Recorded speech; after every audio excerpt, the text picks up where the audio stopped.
Okay, welcome everybody. Good evening. My name is Sergei Guriev. I'm provost at Sciences Po, and today we are very happy to welcome Ekaterina Schulmann.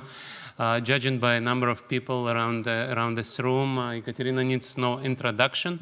Yet I know that it's always nice to hear generous things about speakers. So. Absolutely. I do need an introduction. That's the part of every lecture that I most enjoy. So please go. Thank you. Ekaterina Schulmann today is a Robert Bosch Fellow in Berlin, but before that she's been a very important public intellectual in Russia. Now she's a very important intellectual outside of Russia. She was an associate professor in the Russian Academy for National Economy Public Administration. She worked in the Institute of Social Science, which is somewhat built on the same spirit as Sciences Po.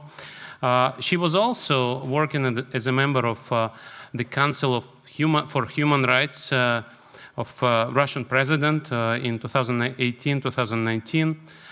She was an associated fellow of Chatham House. But most importantly, she was a star of Russian media talking about political science and democratic and non-democratic regimes. A lot of what Russian public knows about democracy and non-democracy comes from Ekaterina's shows and books. She's an author of a book called Practical Politology, which is extremely popular. I see people around the room thinking that they will get a signature, a signed copy of this book. Ekaterina, before coming to academia, worked in Russian parliament. That was 20 years ago, so it was a different parliament. Even though she observed some of the figures who are still there. Ekaterina also worked in the private sector. She worked as in public relations, government relations company PBN in Russia. And she has also introduced many important concepts in Russian political discourse. One of the things I really appreciate as a scholar of non-democracy myself, Ekaterina was the author of reverse cargo cult, which is a very important concept for understanding modern Russia. I'm sure Ekaterina will talk about issues like this, but just to say a few words about this for people who don't know how that works. You know that cargo cult is when you build a plane out of sand and you think it will fly. So reverse cargo cult is when you look at your plane built out of sand, which doesn't fly, and you think the real planes also don't fly. This is the story of Russian democratic institutions, which were sometimes Potemkin democracies. Democracies created artificially to imitate Western democracies, and eventually practicing those institutions, as Ekaterina correctly argued, led Russian political figures to believe that in the West there is no democracy as well. So without further ado, I will give a floor to Ekaterina, who will talk about 1 hour. We know that Ekaterina, well, the real fans of Ekaterina know that she speaks fast. So if we have more time, because she speaks faster than 1 hour, we'll have more time for questions. You know that this building closes at 9 o'clock. Initially, we thought that we will be here until 8:45, and we'll try to finish at 8:45. But if there are questions, we'll be kicked out by the operator, by people who provide our security. So this lecture is recorded, so watch out when you ask questions. That applies to you, Ekaterina, as well. Absolutely. So please think about recording when you ask questions. And if we are very lucky, maybe Ekaterina will put it on her YouTube channel eventually, which has more than 1 million followers, which is actually twice as many as her following on Instagram, which is only 600,000. So without further ado... I'm not on Instagram. That's what Wikipedia page says. Okay. Maybe there is a fun account run by somebody else who is a fan of yours and it has 600,000. I'm also not on Twitter, for the record. Okay. So it's probably a verified account of Ekaterina Schulmann, which is not you. Okay. Without further ado, we'll start the talk. Ekaterina will talk from the lectern, and I will put on your slides. Please go ahead. Please join me in the round of applause for Ekaterina.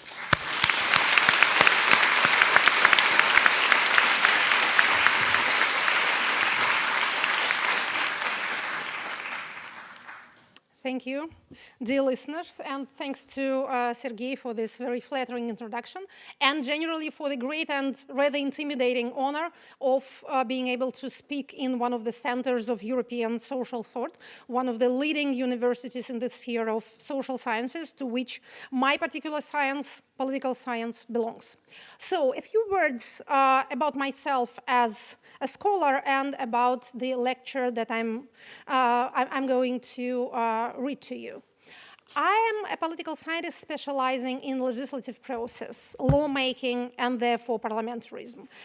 Decision-making process is the great exponent of legislative process, so I'm interested in decision-making as well, and therefore in bureaucracy, governmental apparatus, and its inner workings. This is, of course, connected to my own personal biography. As Sergey has said, I've been working as a civil servant for quite a number of years when I was younger, and when the Russian state was younger than it currently is. So, from bureaucracies and political decision-making to political regimes and regime composition and regime transformation and the factors driving or impeding these transformations is an easy and natural step. So today I'll be trying to, so this is the not right slide, this is the very last slide. Now you'll see how many of them are there, but we'll definitely need to go to the first. And this is not the first. This is the first. Okay. This is slide number 1. Yes, exactly. So, in this lecture, I'll try to cover two interrelated topics: regime stability and the trajectories and changes in public opinion. So we'll try to talk about the Russian state machine, its composition, its current status and health, the way it copes or fails to cope with the situation it has put itself in, and as I will try to explain, it is not very well adapted to. Then we will try to talk about whatever we can know about a public opinion in a non-free country under circumstances of military censorship and widespread, although still targeted rather than massive repression. Those two elements contribute to, or I hope they will contribute, to our understanding of the political situation inside the country. I'm not an expert in anything that relates to foreign policy or military policy or international relations. During the last 2 years, we all are being forcibly re-educated into military experts, but I'm resisting that, so I'm trying to stay within my modest but my own sphere of competence. A few more words about the data I'm about to use. This is not the result of my own research. I use other people's data. I try to combine various sociological factors. When we come to the public opinion part, I'll try to explain that and why I do that in attempting to form a more or less coherent picture. But this is not a presentation proper. This is just a collection of data, mostly statistical and sociological data, illustrating my points. I'll try to tell whom do I take this data from, so none of it is secret, none of it is my own invention or my own individual research. I do not use insider sources, whatever these are. I do think that we have enough information on the ground if we only know how to use it and how to combine it in forming, as I said, a more realistic picture of reality. As scholars, as scientists, we know that complete truth is unavailable to us on this side of eternity. But we know that it exists and that we need to strive to get as close to it as we can. This is in a nutshell, the description of a scientific point of view to which we hope we belong. So, to our subject. What is Russian Federation as a political system or a political regime? Technically, we are a personalist autocracy. One of the questions that has been asked during the last 2 years with great persistency is whether Russia has already transformed itself from its former authoritarian self into something more totalitarian. People tend to perceive our terminology, the terminology of political science, emotionally.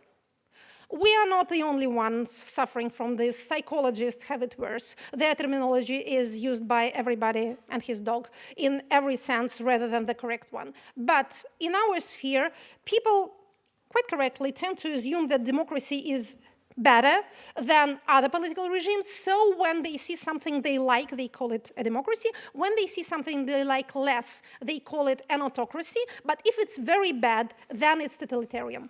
Or if you want to go full way, it's fascist.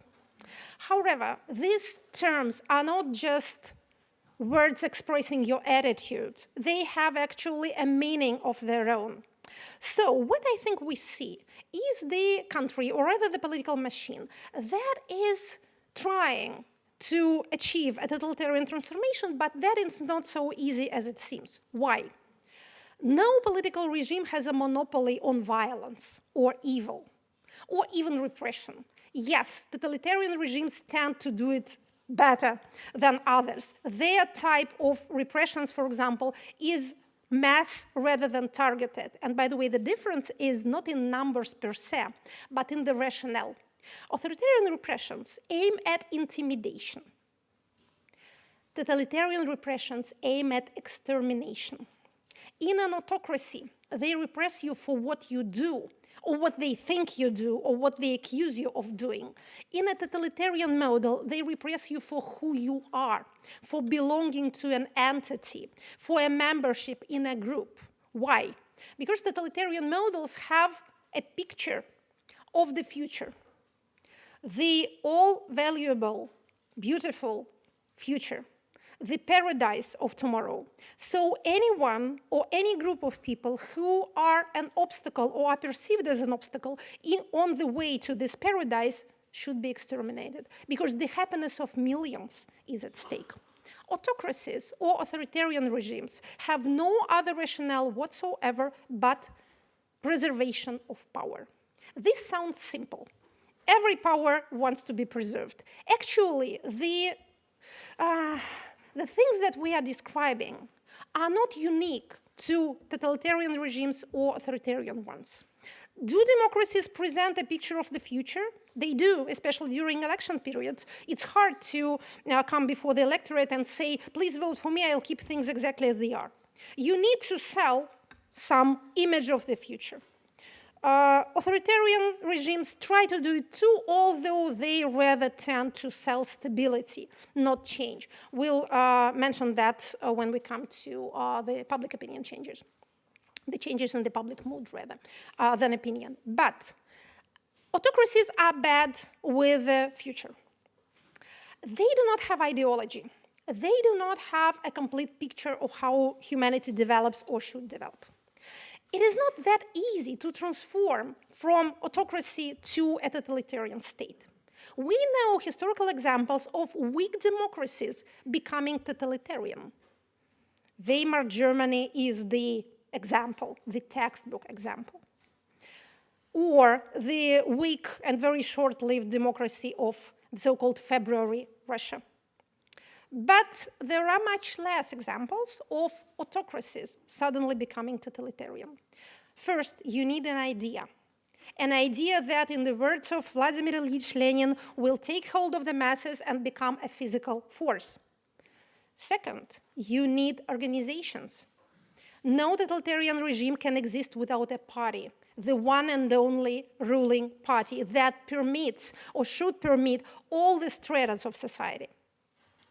Third, you need, or, well, you don't need, but it is better for you, if you fancy a totalitarian transformation, to have a certain type of demographic situation. You need a lot of young people. At best, again, if you are planning for some reason totalitarian transformation, here's 6 easy steps to do that.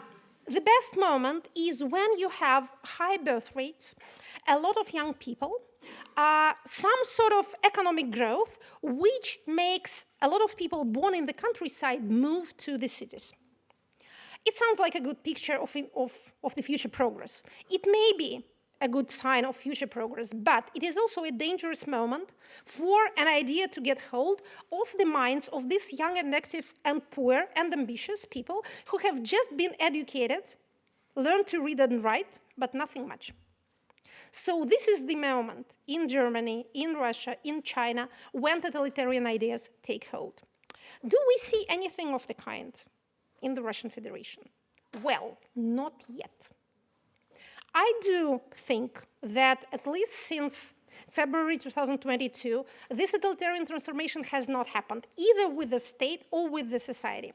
I will try to show how political system, political machine, bent on self-preservation, tries to preserve itself as it is, as it wants to be, even if this goal comes in contradiction with the military goal.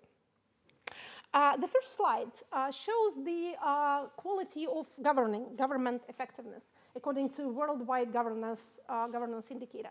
It's the data for 2020, so evidently the computations were made before the COVID. And we can see that Russia is, well, as I think Natasha Rostova has it in War and Peace in the ballroom scene, she looked around and thought, there are some that are worse than us, there are some that are like us. So some are worse, some are rather like us. Есть такие же, как мы, есть и похуже нас in Russian. It's a memorable phrase. So the quality of Russian governance was unequal. And this inequality has demonstrated itself, as it usually does, in the time of crisis. So you see, we are better than Turkey, better than some of the post-Soviet countries. Of course, we are much inferior to the Scandinavians, these happiest of people who are always first in every rating. Democracy, gender equality, happiness, whatever, they have it best. But we are on a par with Italy. Look at Italy. Southern Europe, again, we did not have need to be ashamed at that moment of the comparison. The World Bank is a bit more severe on us. So this is their assessment. You see, they didn't like us much in 2015.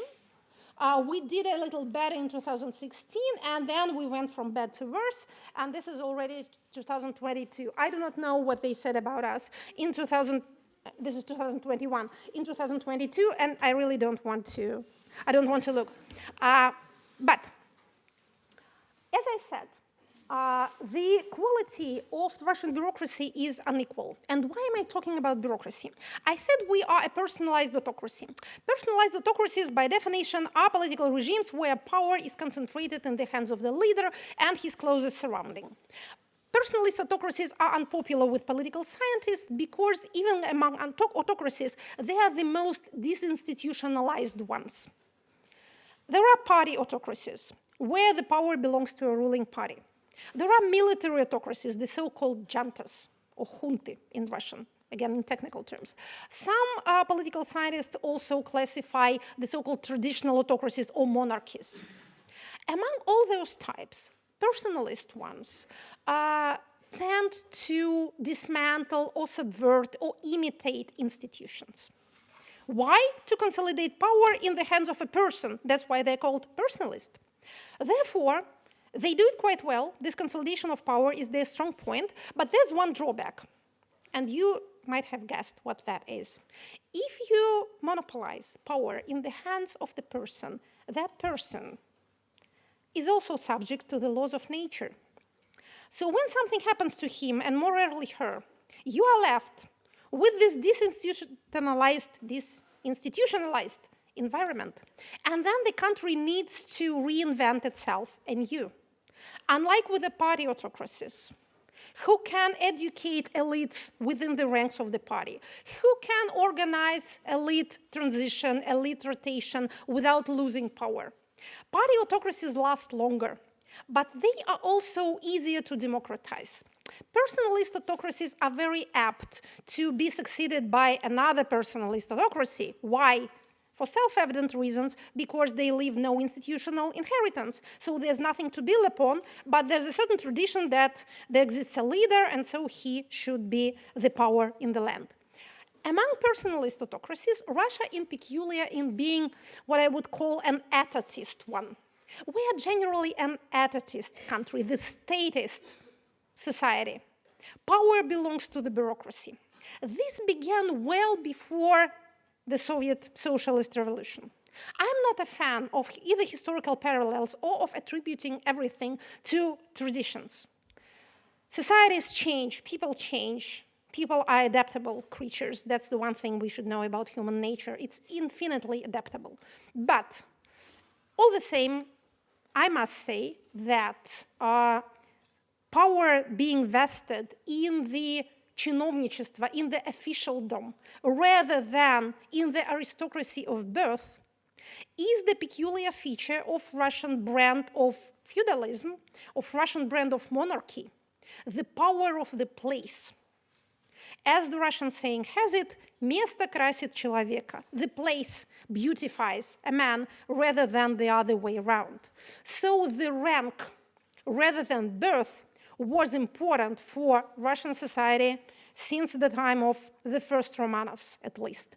And since Peter I, it became the paramount importance. Gradations of rank were the Bible of Russian nobility. And this nobility, again, was not based on birth, it was based on rank. And rank, of course, can be assumed, it can be granted, and then it can be taken back. So this gives a lot of power to the centralized authority as well. In Soviet Russia, power also belonged to what is called nomenclatura. And this, I think, is the term that Russian language has presented to every other language in the world. Nomenclatura is this class of broadly understood bureaucracy. It has ever been the same with post-Soviet Russia. There are brilliant research articles and papers out there showing how in post-Soviet times this same nomenclatura has not ceded power but has preserved it.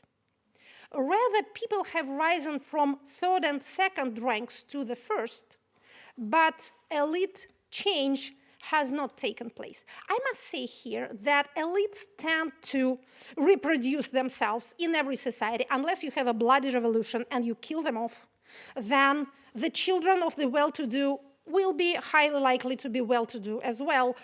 Children of university professors have a much higher capacity of becoming university professors themselves. It's the same with the administrative class. There is also research about, I have recently read it, it's fascinating. It's a research on the victims of Cultural Revolution in China. And it says that even when people were killed, their grandchildren tend to occupy the same rank in society as their grandparents. So after one generation, social status is restored. Again, even in the case of people being actually killed. So we would assume their social capital has been nullified, but there's no such thing. Again, it's not a 100% rule, but it's rather a tendency. So, as I said, in Russia, power belongs to this broadly understood generalized bureaucracy. This bureaucracy can be federal, regional, and local by level. It can also be civic and armed. There's a civil bureaucracy, and there's the great community of siloviki, another of our international words. I think apparatchik is another one. I have read it in, I think, Washington Post describing a person in Zimbabwe, saying that he's a notable apparatchik. So this has also become international. So you have law enforcement, security services, military bureaucracy, these people who are, as I said, generally described as siloviki. All this is bureaucracy. With all the popular comparisons of Russian president with the Tsar and of his surrounding as a court, we do not really have the features characteristic of monarchies. We do not have favorites. We do not have gray eminences. Everybody who is anybody because of a position. People who are important in Russian system of power are heads of ministries, heads of governments, heads of state corporations, heads of state banks, etc. Some of them do not have official positions, but they are the so-called Putin's oligarchs or kings of state procurements. In this, they are different from the Yeltsin-era oligarchs, who were granted propriety of assets.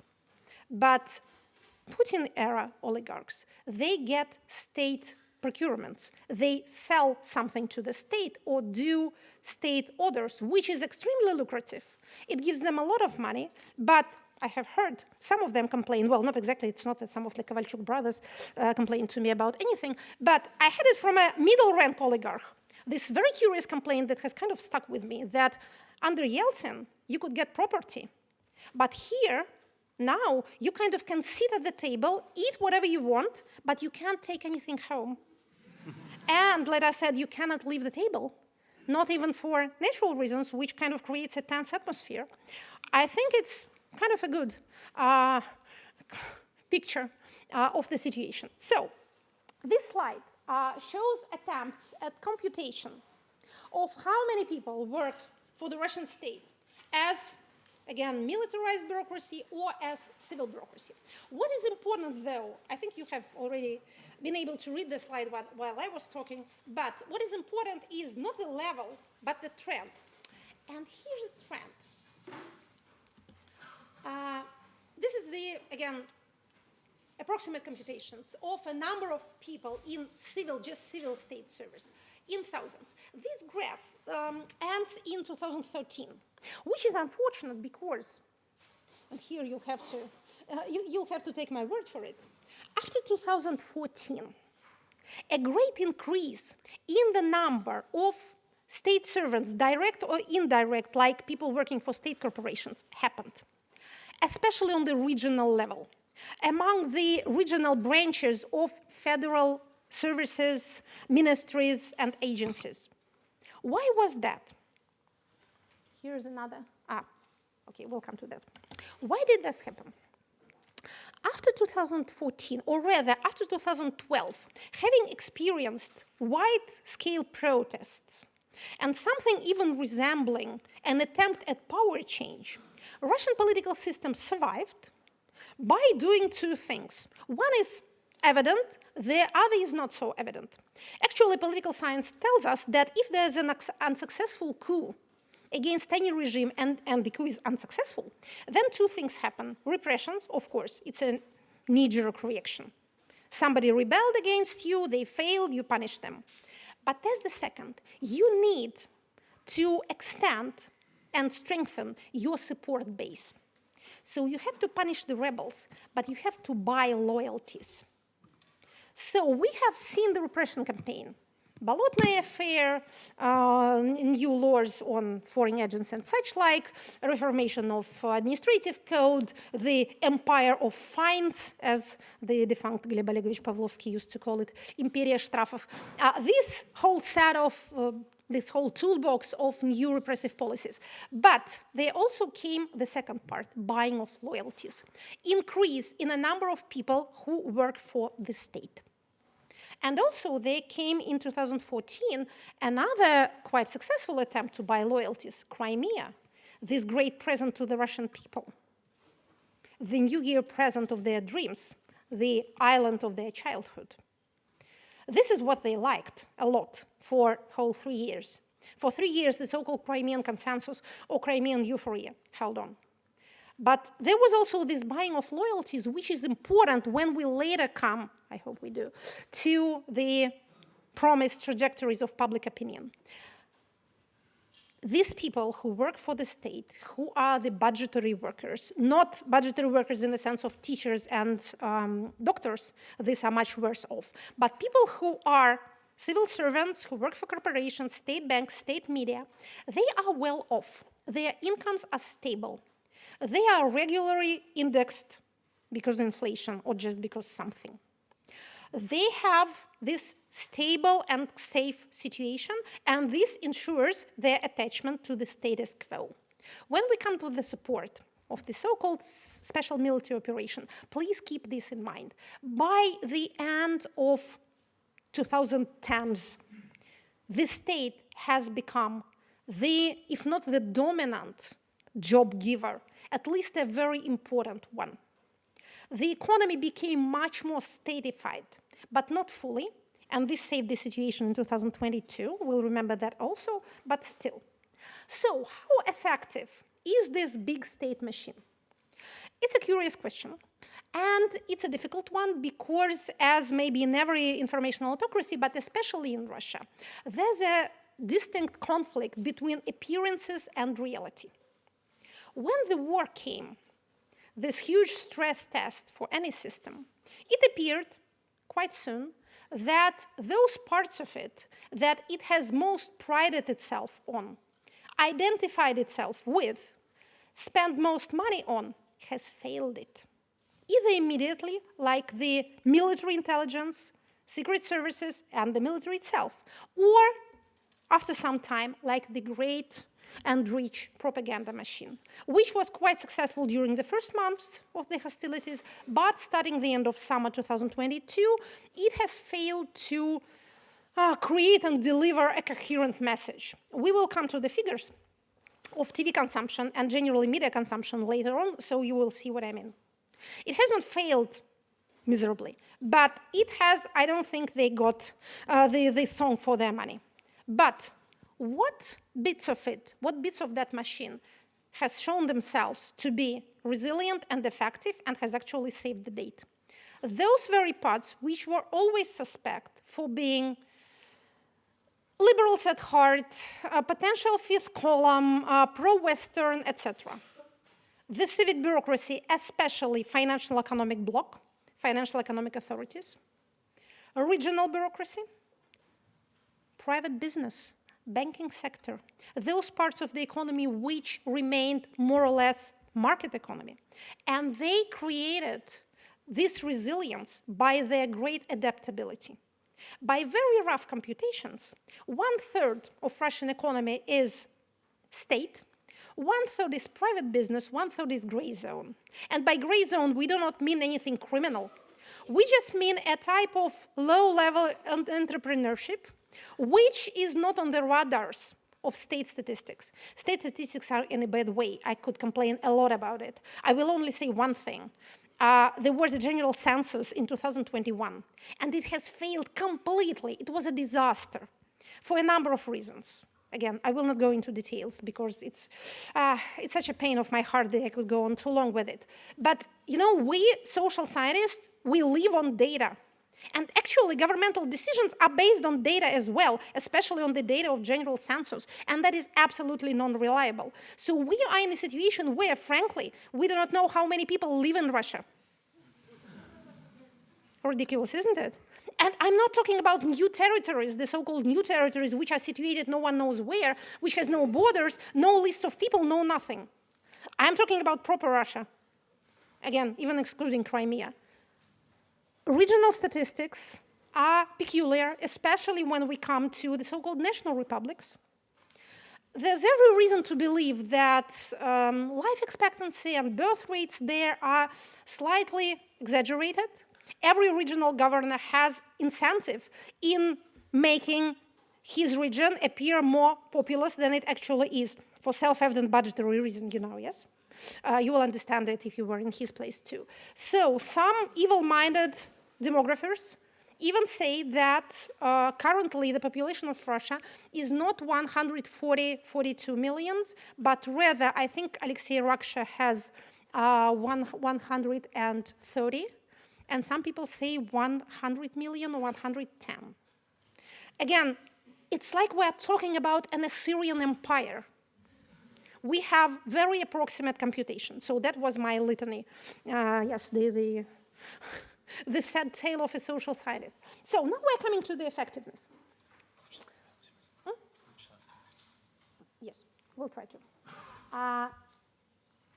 This data, again, it stops in 2012. This we owe to a special department of presidential administration, which used to publish the so-called контрольно-ревизионное управление, the control department. They used to publish these rates of implementation and non-implementation of presidential assignments.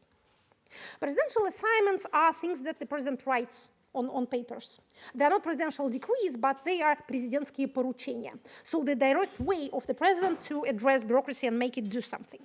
Starting 2012, they have suddenly stopped publishing this data, maybe in order not to scare us with the utmost effectiveness of our governmental machine. But we have no data. But again, implementation, non-implementation. But still, thanks to the Prime Minister Mishustin and his passion for digitalizing everything, we have this thing that emerged in public in 2020. When he became Prime Minister, shortly afterwards, he ordered a survey of how the ministries implement presidential decrees. See the difference. These were presidential assignments, and these are actual decrees, указы. So what is curious? I will try to translate it for non-Russian speakers. What is curious about this list? On top are those ministries which do worse in implementing those presidential decrees. At the bottom, those who do best. Look at this top and bottom. The worst offender is the Minister of Finance. They seem to ignore the president altogether. Second, the Ministry of Economic Development, then the Minister of Transportation, the Minister of Trade, the Minister of Culture for some reason, the Ministry of Healthcare. Look at the bottom, State Space Agency, known for its success in conquering the universe. The Ministry of the Development of Far East, also quite a champion in its sphere. Ministry of Justice, my favorite one, the holder of the Register of Foreign Agents. And then the Ministry of Defense. So there's a curious correlation here. On top, we have those very governmental bodies that have proven the most workable in an emergency. At bottom, those that have proved least effective. Is it really a correlation, or is it just a chance coincidence? I do not know. But maybe there's something about bureaucratic discipline and the readiness to implement whatever the president says that comes in contradiction with the ability to actually do things in real life. Or then maybe it's just my assumption. So, what was my point when I started to describe our type of political regime? I said it was based very much on window dressing, make-believe, intimidation, producing false impressions, etc. It was good at some things. It did logistics quite well.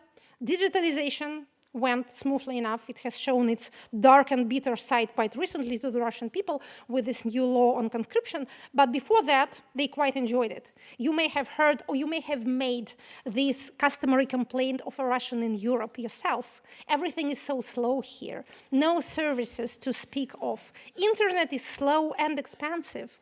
They have not heard of fintech. And the banking system? Nothing to speak of.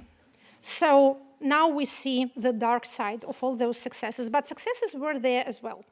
Our bureaucracy was extremely good at managing the banking sector, and again doing the macro-financial policy.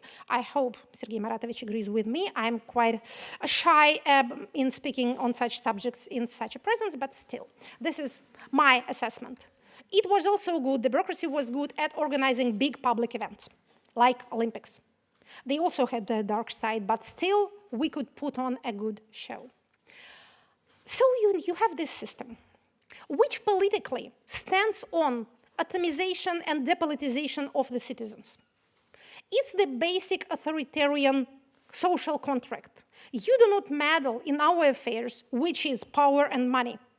You leave it to us. In exchange, we do not meddle with your affairs, which is surviving and doing whatever pleases you best. This is, again, the basic authoritarian contract. This is what makes totalitarian transformation so difficult. When you have successfully depoliticized your people for 25 years, you cannot just, at a drop of a hat, make them into one column united in common purpose. But this machine, as a state machine, is also not very good at direct war confrontation.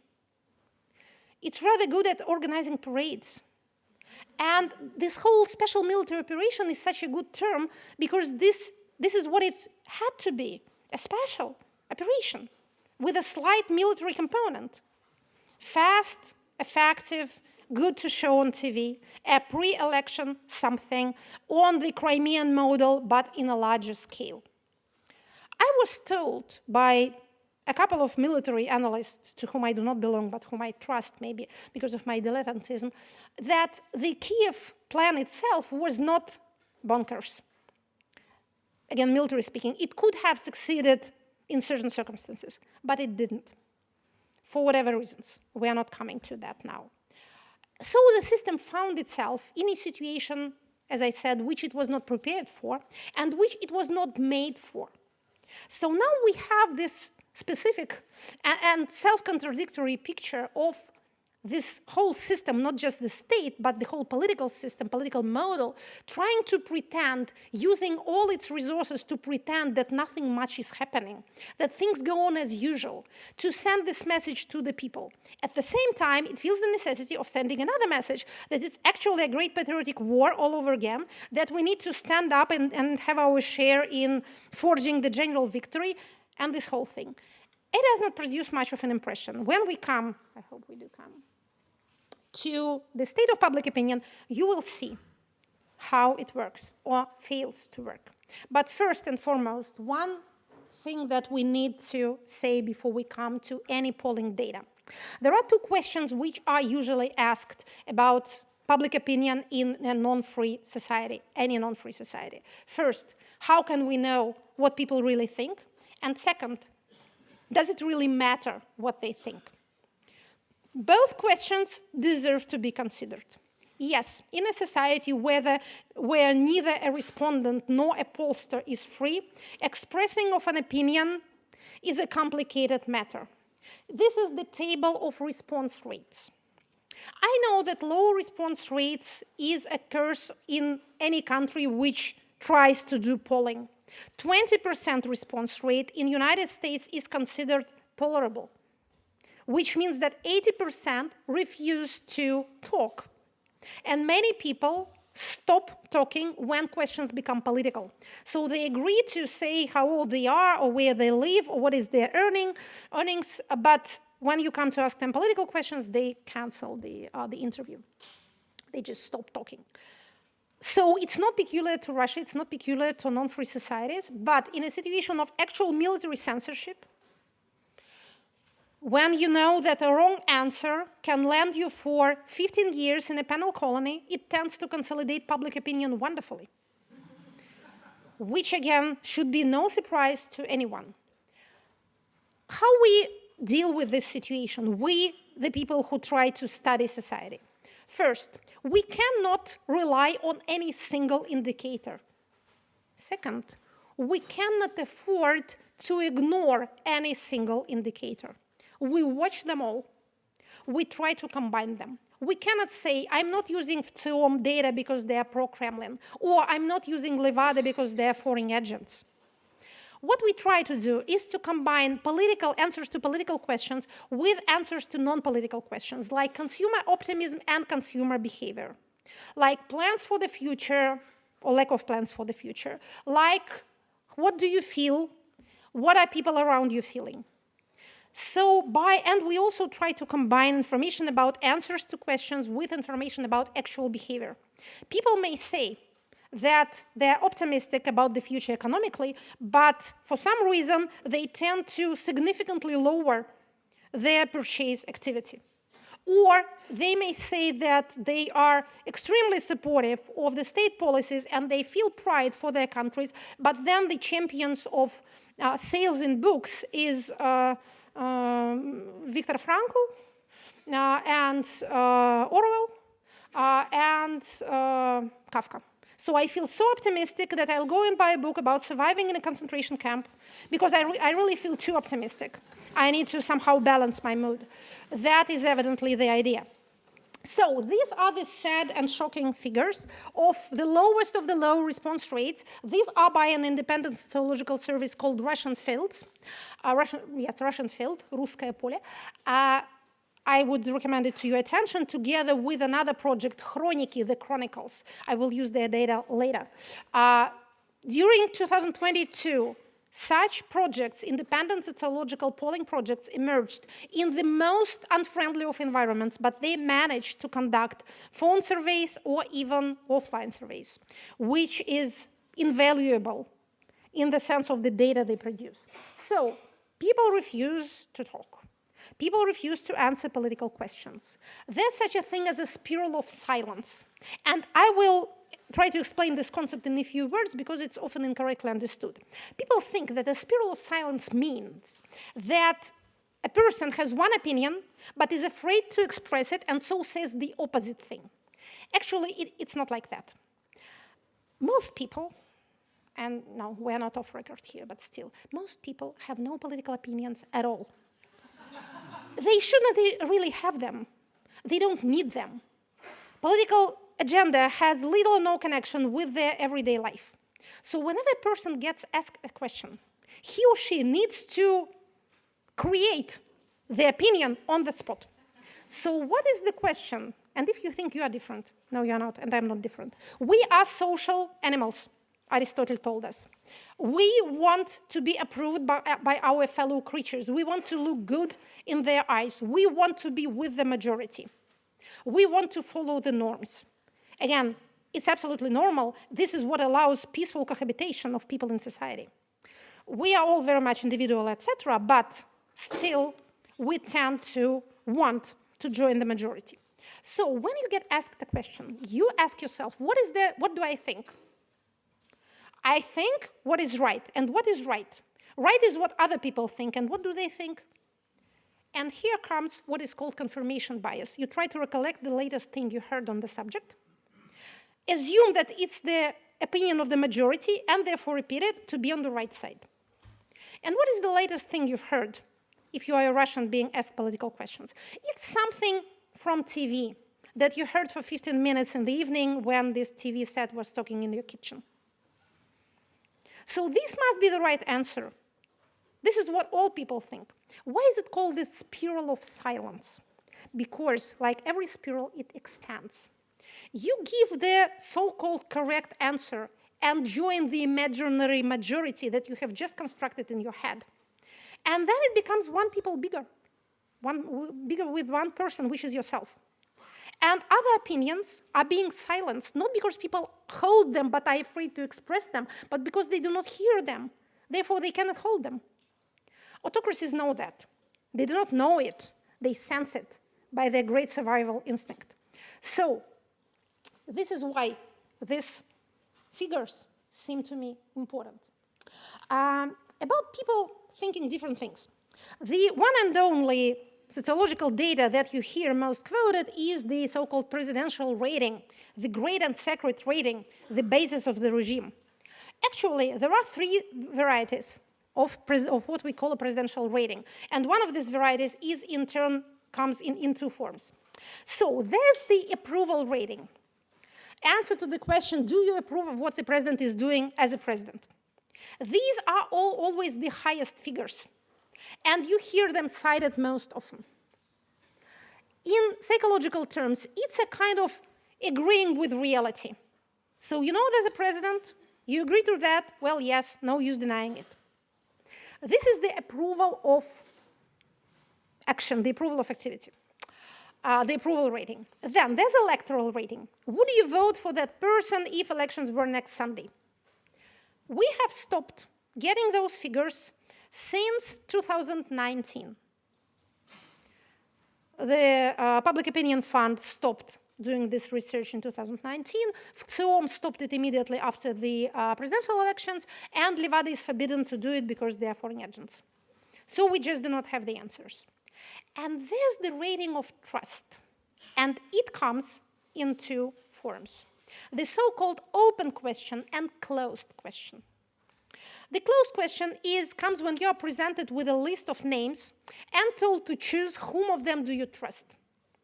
The open question is when you are asked whom among the political figures you trust, and you have to come up with the name. Confirmation bias works there also because, of course, you try desperately to recollect whom do you know among the politicians. Yeah, there's this guy, he's been around for a long time, so I definitely know his name. But the trust ratings, and especially the open question trust ratings, are always the lowest. So what is this graph? It's the presidential ratings of trust and approval. It comes from VTIOM, which is the most pro-Kremlin of all the pro-Kremlin sociological agencies.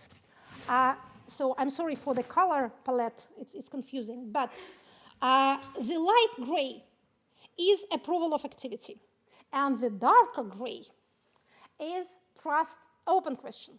So look, in the 10 years ago time, they were closer together. And then starting 2014, they began to diverge. As they say in the Russian internet, oh, and what has happened? Ой, а что случилось?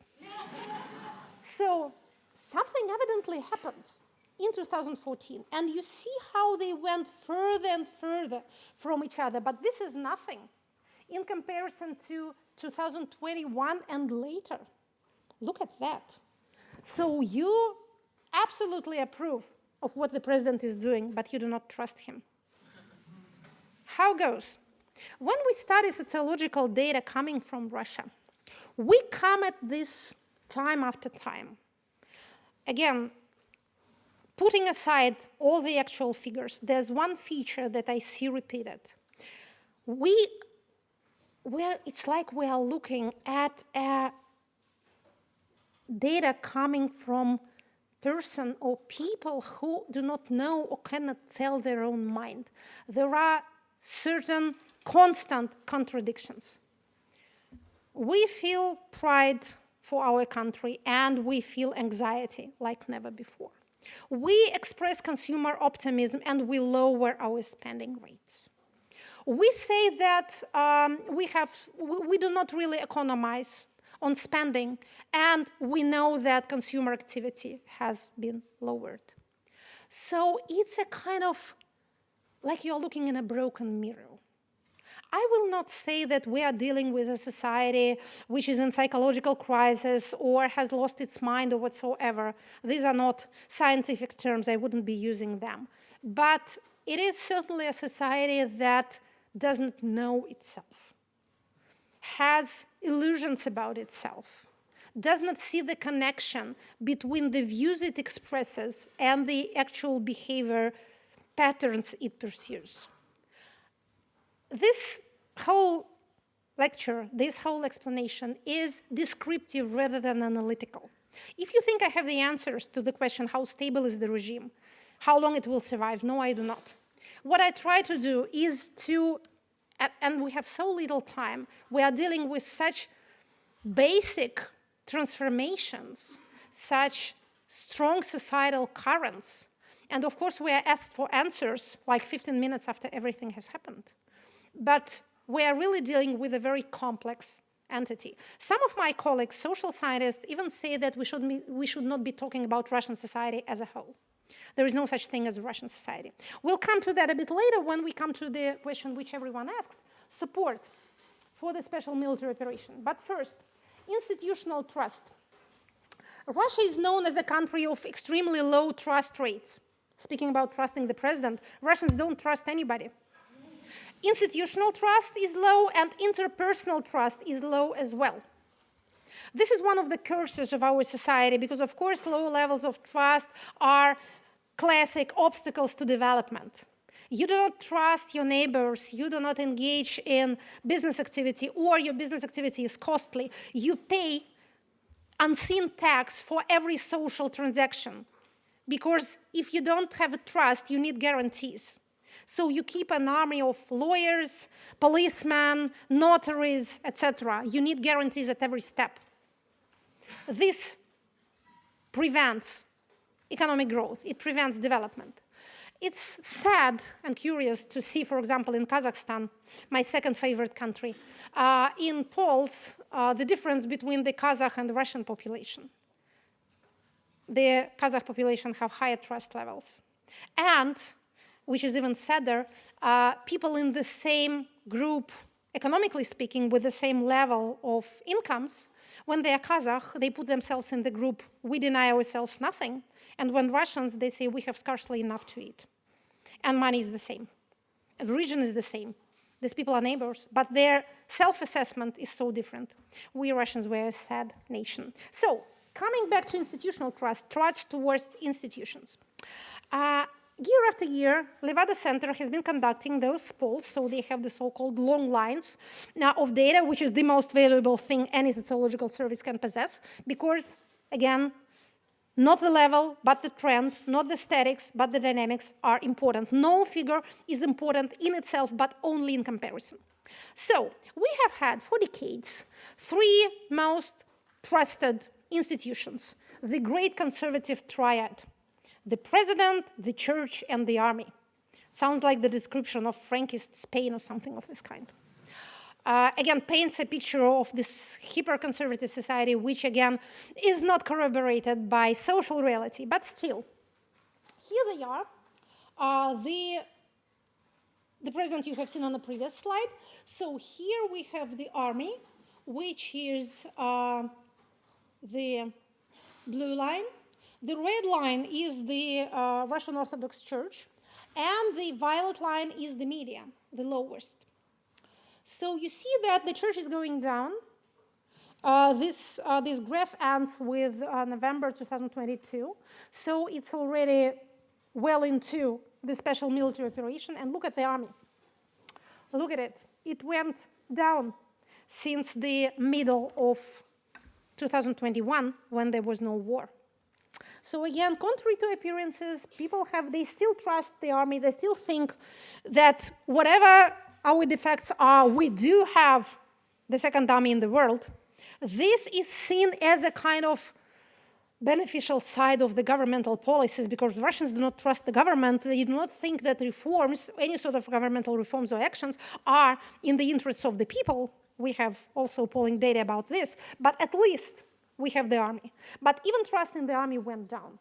And the church is not doing well. And again, interestingly, the media went up a little bit in the beginning and middle of 2022.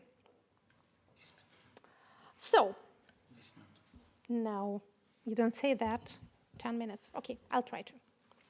Coming to the special military operation per se, what do we know from the very scarce and problematic data that we have?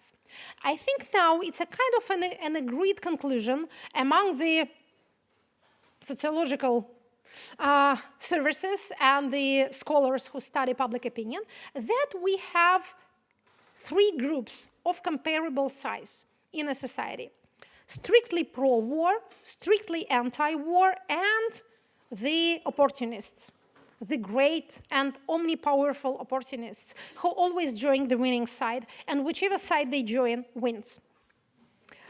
So we have 1/3 of the people who think that war should definitely go on. How do you compute this? A person has to approve the beginning of the operation, think that it has to continue, and there's a radical group within this radical group who would disagree with the president were he to sign a peace agreement. So those who are more warlike than the president. But mostly, society consists of, as I said, the loyalists, the supporters of status quo. So this is the data showing, it was end of September, beginning of October 2022. These are the people who would support any decision, whichever. Those are the military radicals, more special military operation. Those are the people who are sure that we need a peace agreement. Next to two figures, rather for peace than for a new march on Kiev. The next not sure about peace, would rather support a march on Kiev. So you see, 1/3, 1/3, 1/3, but I do suspect that the militarized third is going rather down. The anti-war is not going up, I can say that. But the current idea is that responsibility should rest with the authorities. The general idea seems to be, could be formulated like this. You started this, you had your reasons, we trust you because you have told us that it's not our business. So maybe you know better, you deal with it. You'd better finish it because we would prefer it over. When we come to questions of what is it that you don't like about a special military operation, what's not to love, of course. The most popular answer is it's been going on for too long. People did expect it to be fast and brilliant. And when this didn't materialize, they were kind of not disappointed, but they are still expecting some finale. So this is the rates of people who think that Russia should have started the special military operation. The red line should not. Green, I do not know. Blue, yellow, it's yellow. Look at the end of this graph. It's November, middle of November 2022. This dotted line is mobilization, which dealt a huge shock to the public mind. Now we can safely affirm that for the majority of the people, September 21st was what February 24th was for the educated classes. Before that, they did not really understand that anything out of the way is actually happening. We will not deal with it from a moral point of view. We're just stating the fact. And now, again, some time having elapsed, we can affirm that that was and remains the fact. This new thing with the electronic conscription is another shock. I'll come to a really heartbreaking figures of anxiety or calmness in the public mind, and then you will see that here we just should see the yellow line going up sharply and the red line going down. That's the end of 2022. This is the same figures, but with a difference of age. When we come to the factors determining a person's attitude towards special military operation, the single most important factor, the one that leaves everything else behind, is age. I do not know if there's another such historical example. This is the war, which is mostly supported by the 60+. War should be the exercise for the young, a career lift, a glorious opportunity. Let the boy win his spurs. As English king said about his son, Edward the Black Prince. He did, but he died in the process. But as the popular song has it, «Война дело молодых, лекарство против морщин». War is business for the young, medicine against wrinkles. And here we have the war, which is actively disliked by anyone below 40. So, 45+, they just love everything that happens. They support the authorities. They are extremely radical in their attitudes towards military action. And they are, by fortunate coincidence, also those least likely to be engaged in any active warfare. So again, what's not to love? So this is the proof of what I have just said. Age, the most important factor. The second most important factor is income, but not in the way you would think. The more well-to-do support the war more. The poorer, less. And now we'll have to come back to the state as the bread giver of the nation. When we speak about middle class in Russia in strictly economic terms, in terms of income and consumer behavior, we should understand that most of this middle class are state servants. They are people who have established guaranteed income, stable position. They are wedded to the status quo.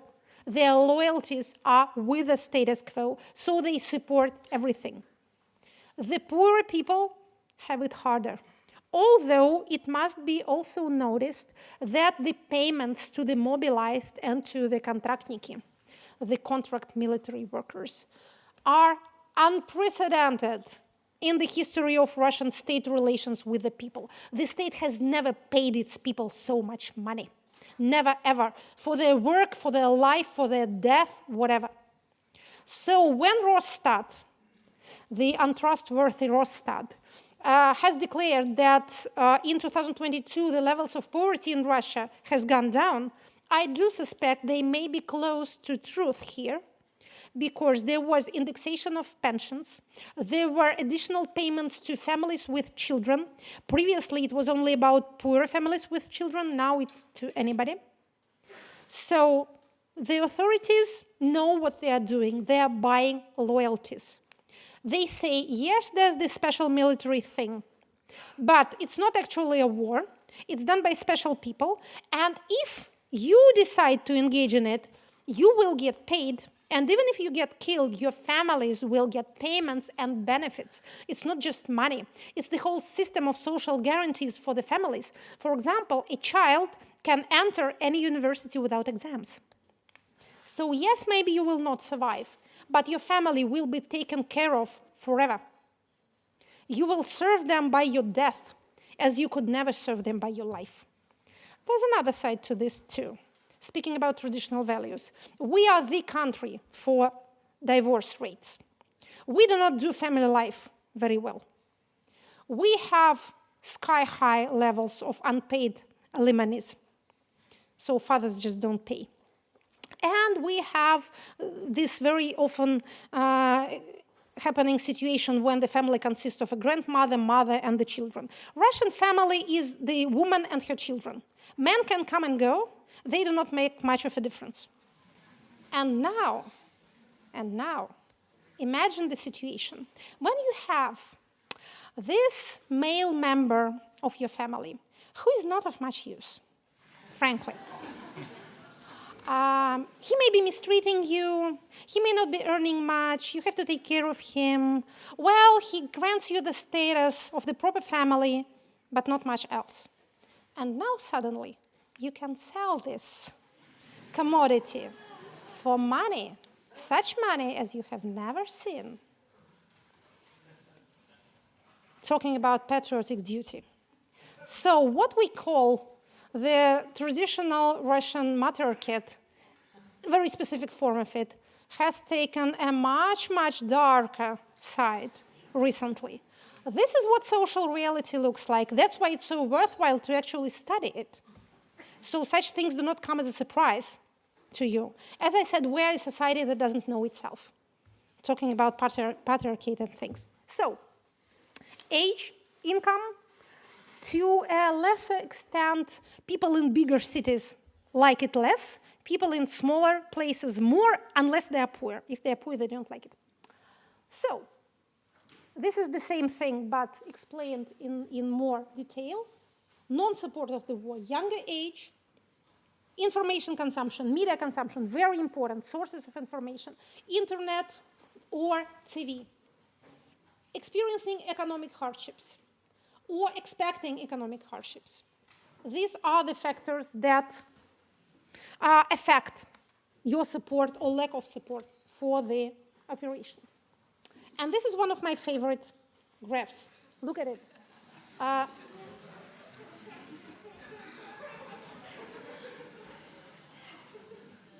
You see, social sciences are so amusing.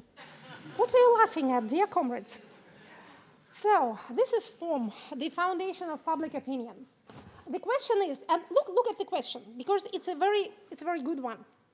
I'll explain why. What mood, in your opinion, prevails today among your relative, friends, colleagues, etc.? Calm or anxious?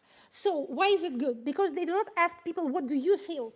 When you're asked how you feel, you say, I'm fine. I'm absolutely fine. Everybody else is panicking, but I'm just stable as a rock. But if you get asked about your surrounding, then you answer in a more realistic fashion. So green is calm, orange is anxious. September 2022, mobilization. Again, not Special military operation, that was nothing much, but mobilization was a huge shock, as I said. Then things became a little bit calmer, and in the end of 2022, people seem to think that maybe things will be all right. Then we have another spike in the end of December, beginning of January. What that is, maybe it's the Makeyevka accident. Maybe it's something that happened in the front line at that time. Maybe it's the lack of the traditional presidential press conference that has made people so anxious. Or maybe it's the style of New Year congratulations, which he decided to publish. But now we have, look at the last of these dates. This is, what is it? April. You see, the green line goes above the orange line, so people have kind of calmed down. And today, later in the evening, we are expecting the next installment of data from the Foundation of Public Opinion, and we will see how this whole electronic thing has affected or failed to affect the populace. So when I'm over with this lecture, I'll go and Google it. Or rather, I'll have it sent to me by my kind friends in Russia. Bless them. One more thing that I want to attract your attention to. I was trying to describe a society that doesn't know itself well.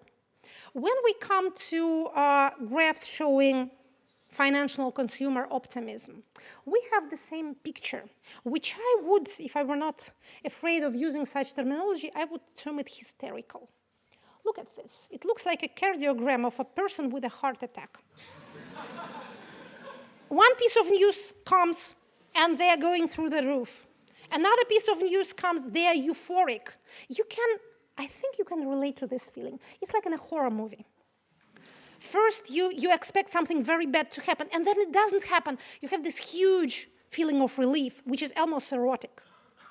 Oh, thanks God. The Walking Dead has not walked my way. It's not normal. This whole thing is not normal. These are the answers to the questions, what do you feel about your country?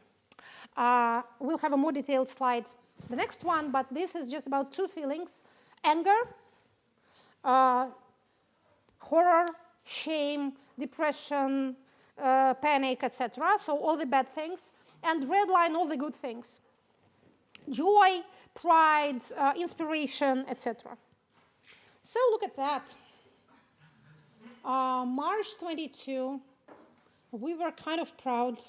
And then for some reason, we ceased being proud.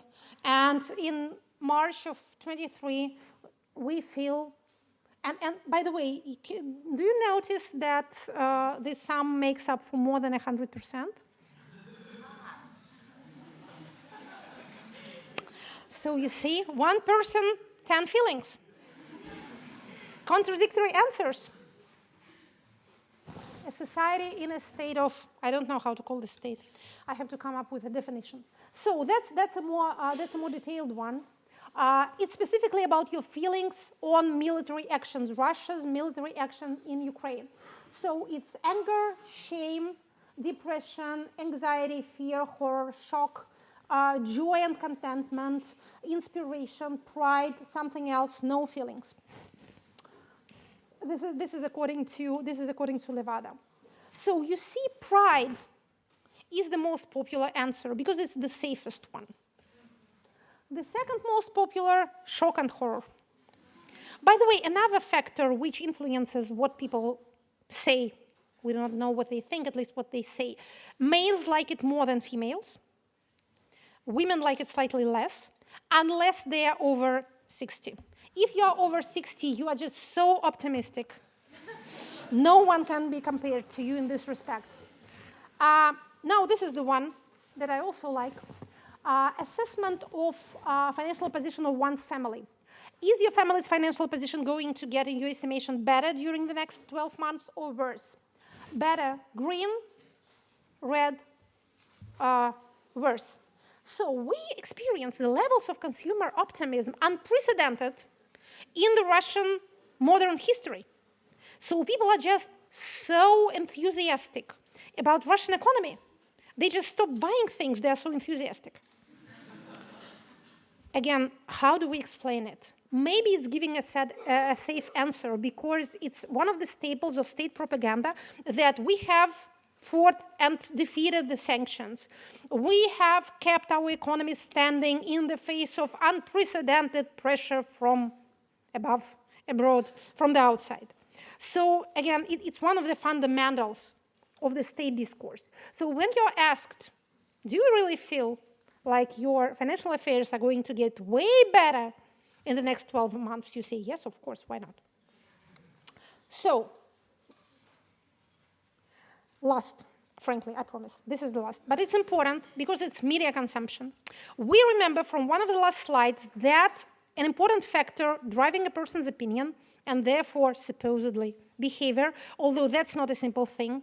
In autocracies, opinions are not directly converted to behavior, and even support for protests is not converted directly into protest behavior. Pollsters know that. But media consumption is an important influencing factor. The elder strata, which we have described in such glowing colors, consumes news mostly from TV. Not exclusively, they are also on the internet, and by the way, this is a thing that happened during COVID. When the elderly went online because they had to, you could not survive unless you were online, their children connected them by force, or they managed to find their way to Одноклассники, but they went online, and I was telling when I was reading lectures about changes brought on by the pandemic that they are there to stay, which proved to be very true. By the way, they are the great users of Госуслуги, of the late and brilliant memory, how we used to enjoy it. What a good service it was. Now, no longer. So, this is the coverage of main TV channels in Russia. It's 2001, 2002. The situation during the special military operation very much resembles the one in the beginning of the pandemic. In spring of 2020, we had a huge spike, a big spike in TV consumption, even among those age stratas that did not consume TV information previously. The peak was in April and May. So people just went watching TV. It lasted for like 8 weeks. Then they went away again. So even with the people locked at home, tied to their chairs, forced to watch TV, TV could not hold their attention. Actually, the process of state TV, and there is no other TV in Russia, losing audiences has been going on since 2016. It was one of the signs of the erosion of the aforementioned Crimean consensus. I was curious, by the way, when it started and when it became noticeable, I was curious what they were going to do about it, because 3 things were happening at once. Audiences were getting less numerous, they were getting older, so the younger stratas went away, and levels of trust towards TV were also going down. So again, I was watching for what they would do with it. The answer, nothing. They did nothing whatsoever. They did not change the formats or the faces or the topics, although it was evident that people, again, surprising as it may sound now, just didn't care for discussions of the affairs of Ukraine. They didn't care about it even till the end of 2021. And even Donbass was not a thing, not much of a thing. I now suspect that these state TV channels, and as I said, there are no others, were aiming at an audience of one single person. And so long as he was happy with the agenda and the program and the style, they were just okay. And judging by the amount of money spent on TV by the Russian budget, they were absolutely correct in their policies. But among other people who were not this one person in an audience, TV ratings went down. So this is a long line, almost 10 years. Main sources of information. Where do you get news from about the country and the world? So TV, still #1 source of information for the majority of the populace. Make no mistake about it. When we talk about decline, we talk about a real process, real social tendency, but still it is the first. But it's going down. The blue line is online editions, online media. The yellow one, social media. And the red line, Telegram channels. Telegram channels went up very much, you see, from 2021 to 2022. They experienced a substantial increase in audiences. Telegram is the Russian political media of choice right now. And as I said, TV is still going down. So this is really the very last thing. That was the last thing, but this is the last thing. There is yet another slide after this. Of course, but it's the last one. So, why is this important? I was saying that there are two questions we get asked when we talk about... Will be kicked out. Absolutely, I'm ready to get kicked out, but I will say what I have to say. So we have two questions about public opinion in Russia. Can we know it, really, and why is it important? Of course, polling was invented for two categories of people, for the voters in trying to predict the outcomes of American presidential elections, and for consumers in trying to predict what people would buy. In both cases, you have a person with a choice. He has his vote, he has his dollar or her, can spend it on one type of soap or another, on one candidate or party or another. If a person has no choice, why is his or her opinion important at all? This is a valid question, but even autocracies are not completely divorced from their societies. They try to depoliticize people, but still they have to keep a certain connection with the majority. There's a magic figure in social sciences saying that there's such a thing as loyalistic core. The core electorate, or just people who support the status quo because it's a status quo. Again, the magic figure is, the assumption is that if you have it at the rate of 30% or higher, your society is stable. If it goes below 30%, then you are in for trouble. Maybe you are in for a glorious transformation, progress, whatever, but still you are in for some instability. This slide shows the results of a poll done by an Institute of Sociology of the Russian Academy of Sciences. By the way, they do very good surveys. They do not ask people questions about news of the week, which is good, but they do lengthy, detailed surveys, and these are published out in the open. I love them very much. So, this is the change from 2014 to 2018 in the answers to the questions, what values should Russia's future be based upon? So it's a very fundamental question. What are the important values that should characterize the future of the country? So number one, social, and now comes this difficult Russian word, справедливость. Sometimes it's justice, sometimes it's mercy. Sometimes it's equality, and sometimes it's exception. Sometimes it's keeping to the law, sometimes it's making an exception of the law. We, all Russian speakers, we know at every given moment what is справедливо and what is not справедливо. But it's hard to explain, and I don't think it's that easy to translate.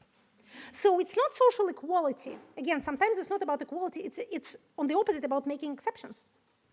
But it's fairness. Social fairness. This is answer number one. And look at the growth. 47% in 2014, 59% in 2018. Second, rights, human rights, democracy, freedom, self-expression. 10 percentage point growth in 4 years. You don't see that every day. Russia should be the great superpower. Same number of people, no growth. Strong power that can guarantee stable order, same number of people. Closer relations with the West, 11 and then 14. Free market, private economy, minimum state involvement in economic activity. 13 to 14, more or less stable. Russia for Russians, 10 to 12, a slight growth. Nothing of this kind expresses my opinion. That's the last. So, by the way, if we look at that, we can perceive what sociologists call the proto-parties, the proto-party groups. If in some miraculous case, we had free parliamentary elections, these would be the parties. The social democratic one, the liberal one, the elitist one, the conservative traditional one, the nationalist one, the Russian libertarian, and underestimated, by the way, number of people. The Russian libertarianism, it's really quite popular. You don't meddle with me, I don't meddle with you, I don't need anything from the state, leave me alone, and free arms. Again, it's more popular when they think. We cannot, of course, estimate the popularity of these ideas because we do not have a free informational environment, we do not have competition of ideas, we do not have a free public sphere. But these questions, as before real censorship has struck in, are, I think, characteristic. And this is something more new. This is the very last slide. It's absolutely the last. Even if you ask me, well, I do have on this flash drive some more slides, but not in this particular presentation. So, this is Levada asking what political system is best for Russia and presenting only 3 choices. Red, the Soviet one, yellow, the present one, the current one, blue, Western democracy. And these are the ages. 18 to 24, 25, 39, 40, 54, 55 plus our favorite category. So look at that. Soviet system is popular even with the young. We have 30%, which is substantial. The present, not that much. And Western democracy. Even with a hopeless category of 55 plus, it enjoys 9% of popularity. And now for the last phrase on this last slide. And this is, again, the data we're indebted for to the Institute of Sociology, Russian Academy of Sciences. 2021, 42% of respondents declared for the democratic political regime, 25 the current one, and 23 the Soviet one, which chimes quite well with the Levada data of 2018. We do not have the figures for 2022. As I said, we are dealing with a society not in its normal state, at the height of its psychosis, I would say, if I would allow myself to say that. But I think these figures deserve at least some consideration. With this, I will end my very lengthy description, but in my defense, I should say that we're describing very complicated entities. Simplistic answers are unworthy of the scholarship represented by this great and glorious university, which I again thank for the platform given to me. Thank you.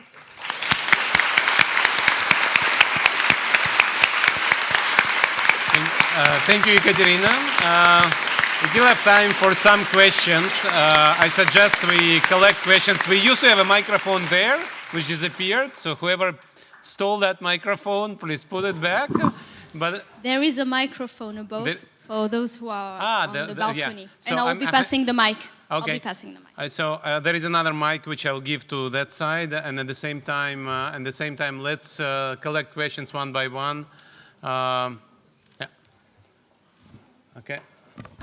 There is a line of people. So, frankly, how much time do we really have? We really have 6 minutes, so we collect questions. So in 6 minutes, there'll be a strong voice of a person who will announce that the building is closing.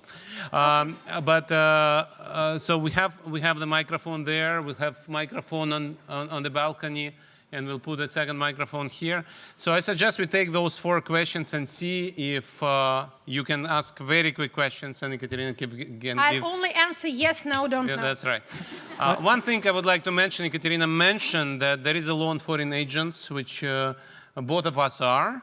And if I respected Russian law, I would have said in the beginning that the lecture is being introduced by foreign agent, and the lecture is delivered by a foreign agent. And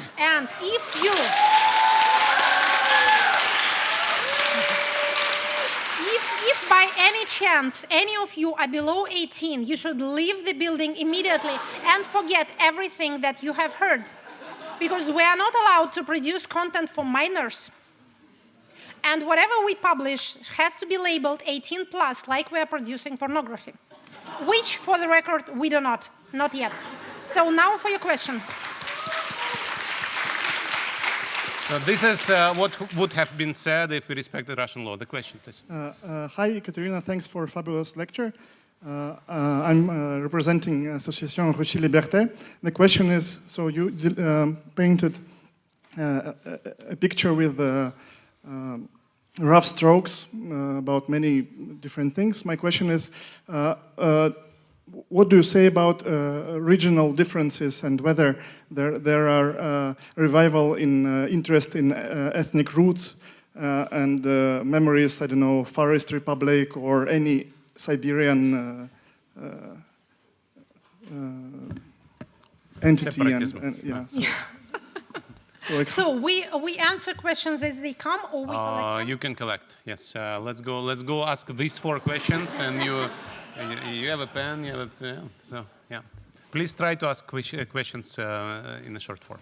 I'll try quickly. Thank you for the lecture. My question is, first of all, small commentary rather than question. Why would you say that approval or одобрение is the same as interest? Because they're usually asked in different separate questions. The second one is, why we base the perception of the support of the military operation, the war, on the questions about emotions, when, for example, there is already established methods of how to work with sensitive topics, like survey experiment, which was done, for example, by Max Schaub, I think, and his research was based on the idea of the introducing questions, exactly the ones on the support of the war and not emotions. And yeah, I think that is. Thank you. Thank you. Ekaterina Mikhailovna, Sergey Maratovich, thank you so much for the lecture. My question is on regards to, at the very start of the lecture, you mentioned the difference between autocratic and totalitarian state, and there is no ideology.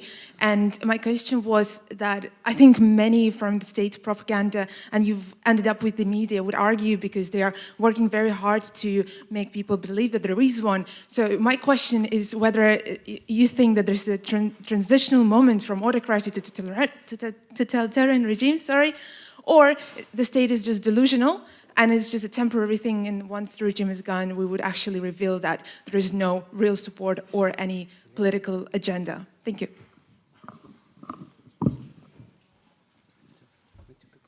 I basically just got on the line to say thank you as well. No, actually, I have a question which is potentially problematic and there's no easy answer, I think, but I really would like to hear what you think. Do you believe that there's any way in which the West could support the development of democracy in Russia realistically?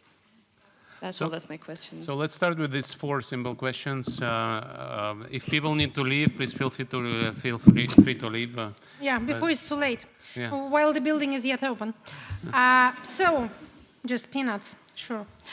Regional differences and any interest in ethnic and territorial heritage and roots. Very good question.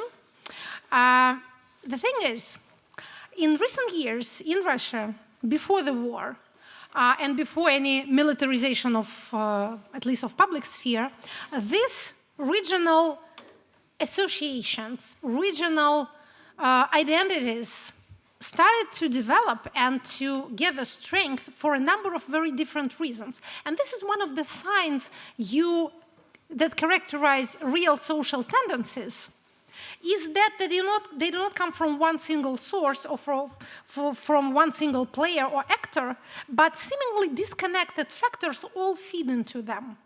So there was the decline of popularity for central powers, for the president after 2018. I have mentioned it in connection with the Crimean consensus. So there was a slightly more trust in regional and local authorities. People started traveling inside Russia more, and the so-called internal tourism developed. It really did. It was, until recently, a very comfortable country to travel in. People were not interested in political agenda, they became interested in something that is closer to them. Urbanization drove all kind of nice urban stuff. Cities became more comfortable. Mayors and the heads of richer regions tried to do this thing called благоустройство, the betterment, the state gentrification of urban environments. All those things kind of fed into making people identify themselves with their locality rather than with the country in general. And then came the war. By the way, those tendencies were strengthened during pandemic, because during pandemic, people started to trust local authorities more than federal, or at least, to be more exact, local authorities experienced an increase in trust and federal a decrease. And again, they could only travel inside the country, not outside, which fed again into this same tendency. So you see, this is the sign. Everything, the bad and the good, the war and peace, all feeds into one and the same trend. The war, of course, immediately, drastically increased the interest in the general agenda rather than the local one.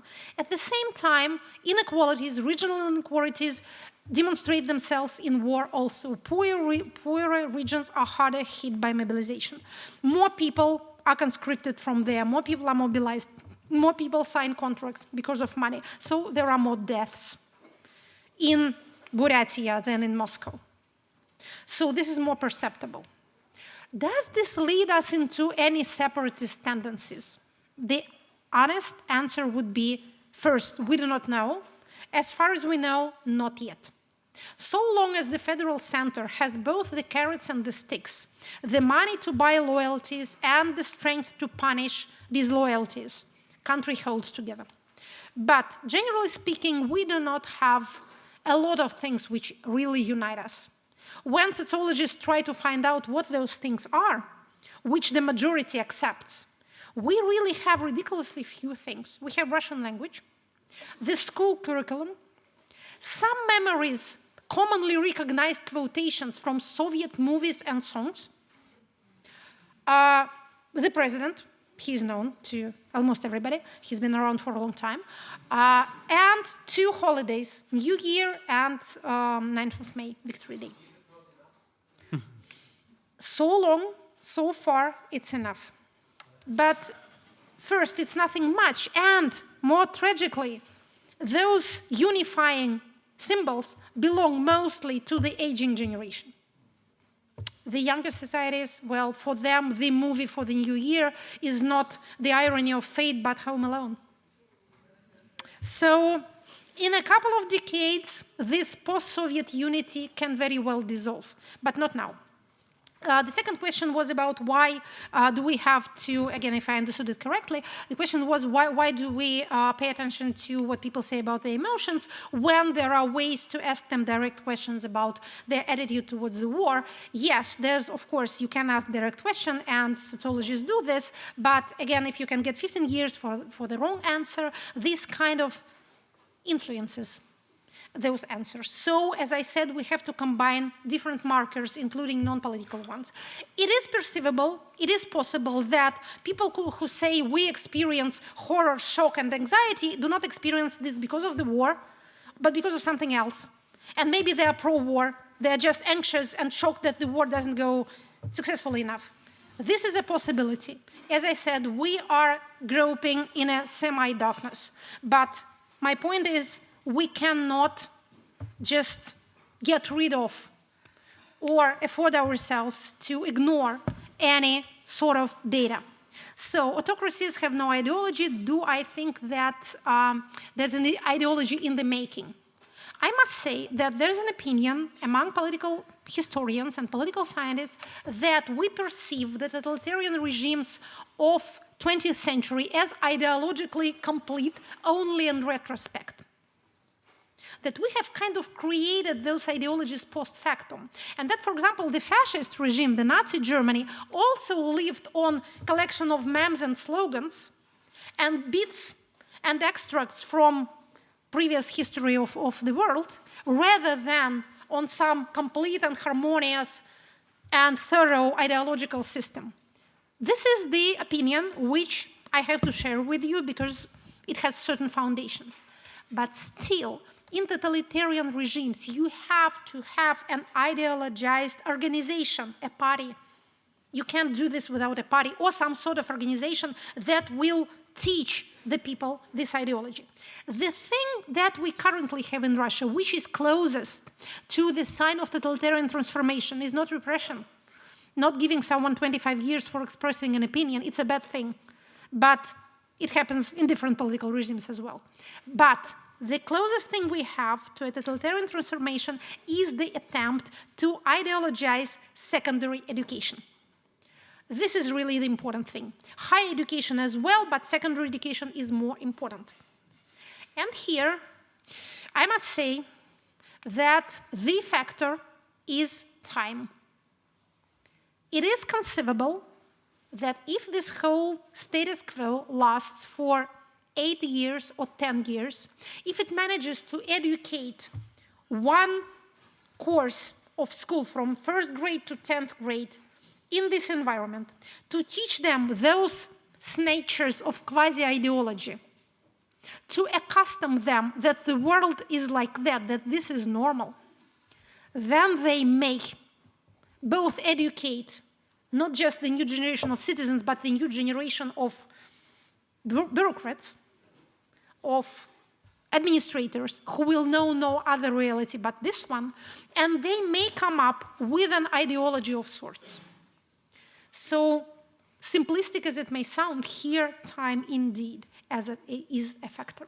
I cannot say how much time do you need to spoil a nation in this way. I do not know. Being a teacher myself, I tend to think in terms of school years. So for me, 10 years seems to be a very good stretch of time. But of course, it's just an assumption. Fourth question, how could West support democracy in Russia? Again, very simple question. Read the answer in our new book, No How. No way.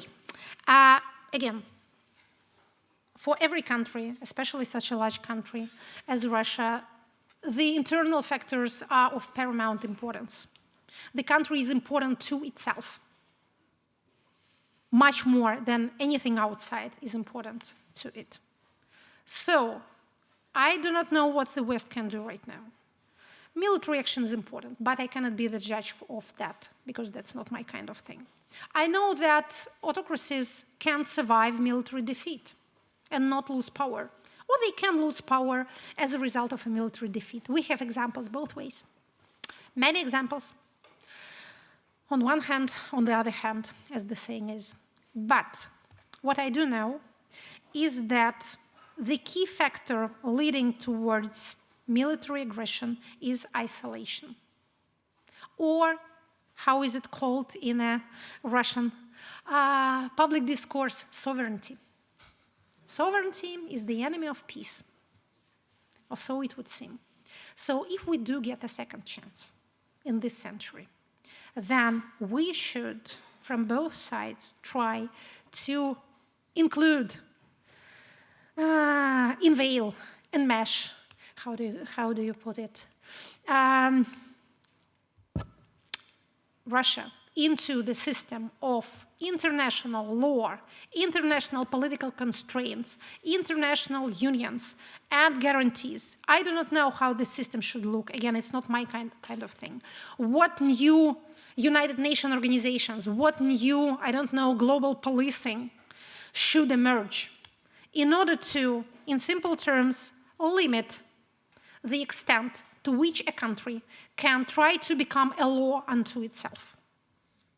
So, each step towards isolation is a step towards a future aggression, internal and external.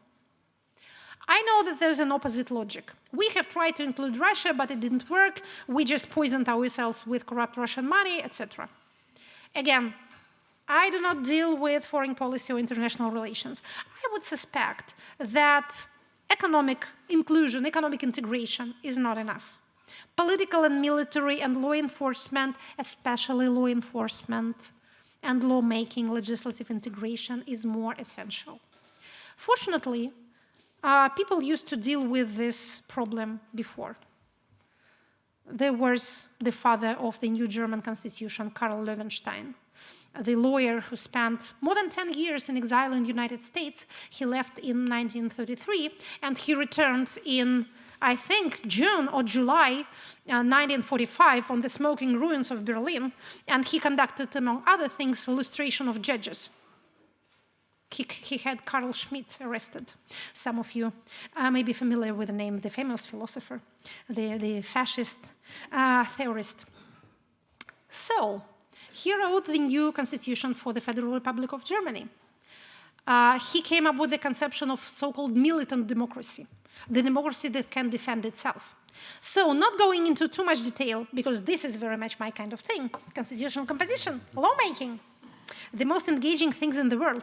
So, no constitution can defend itself. It's just paper and letters. But there are certain mechanisms, let's put it like this, that make authoritarian transformation more difficult.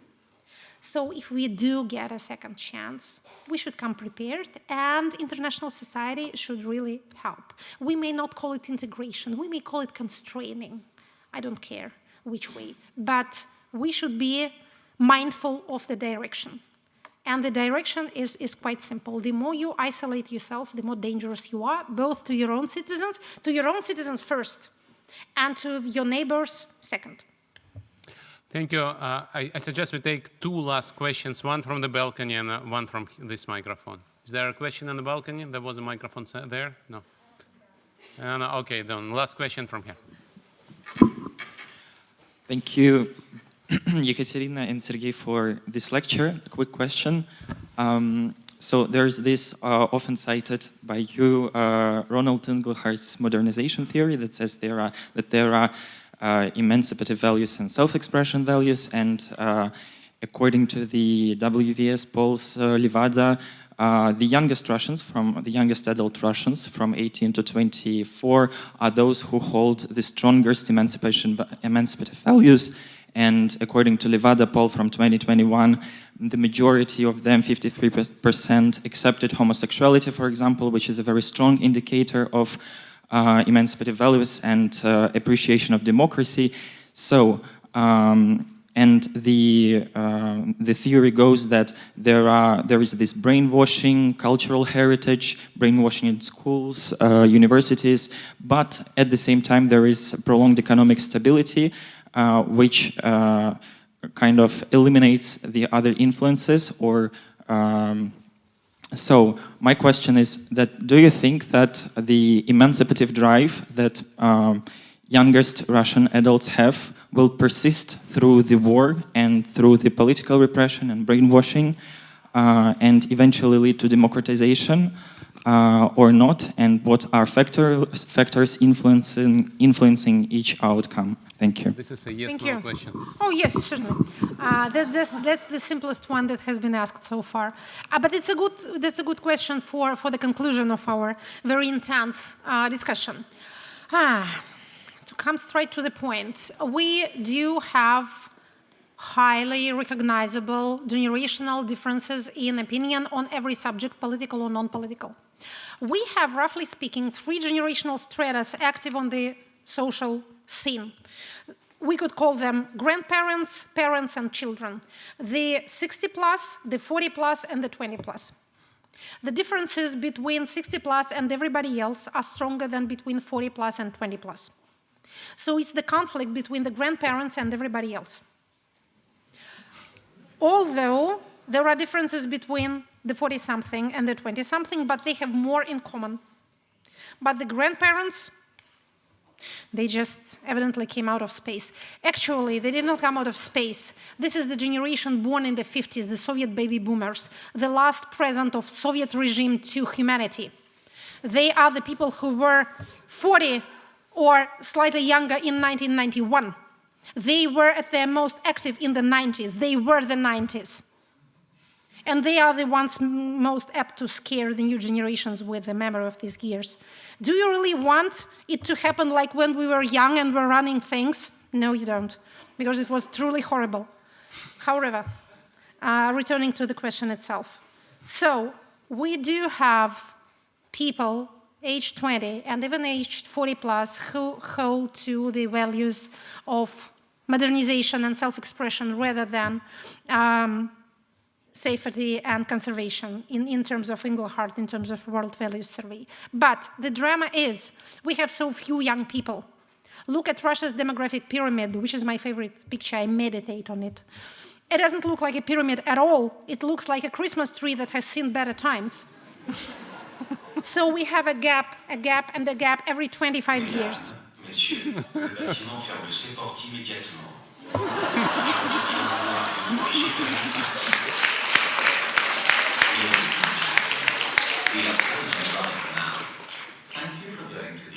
Even my limited French allows me to understand. Yeah, they just translated into English. We have outstayed our welcome. So, yes or no? Again, I'm yeah.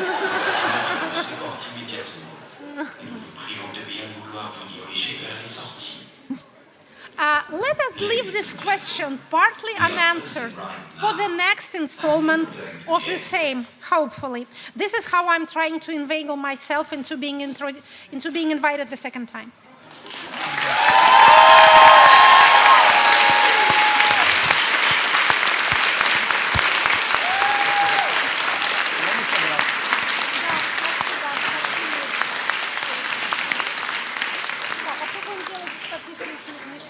Мне кажется, надо уходить, потому что мы с вами не сможем.